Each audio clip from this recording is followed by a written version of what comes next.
Surat municipal કોર્પોરેશને કર્યું બુદ્ધિનું પ્રદર્શન। ગરમીથી રાહત મળવાના બદલે તડકામાં તપતા દેખાયા વાહન ચાલકો। ગરમીથી લોકોને બચાવવા સિગ્નલ પર ગ્રીન નેટ બાંધવામાં આવી। તંત્રએ ગ્રીન નેટ એટલી ઊંચી બાંધી કે વાહન ચાલકો તડકામાં શેકાયા। તંત્રએ બાંધેલો મંડપ શોભાના ગાંઠિયા સમાન દેખાયો।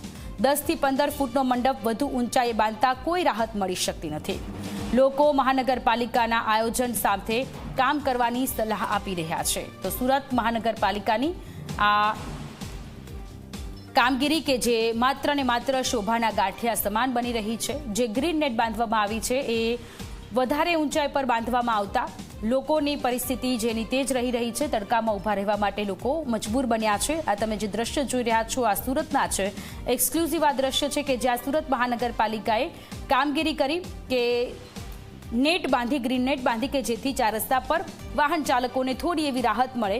પરંતુ મહાનગરપાલિકાનું આ બુદ્ધિનું પ્રદર્શન, જે જગ્યાએ તડકો હતો ત્યાં છાંયડો આવવો જોઈએ, જે જગ્યાએ વાહન ચાલકોને ઊભા રહેવાનું છે એ જગ્યા પર છાંયડો આવતો નથી, કારણ કે ગ્રીન નેટ વધુ ઊંચાઈ પર બાંધવામાં આવી છે।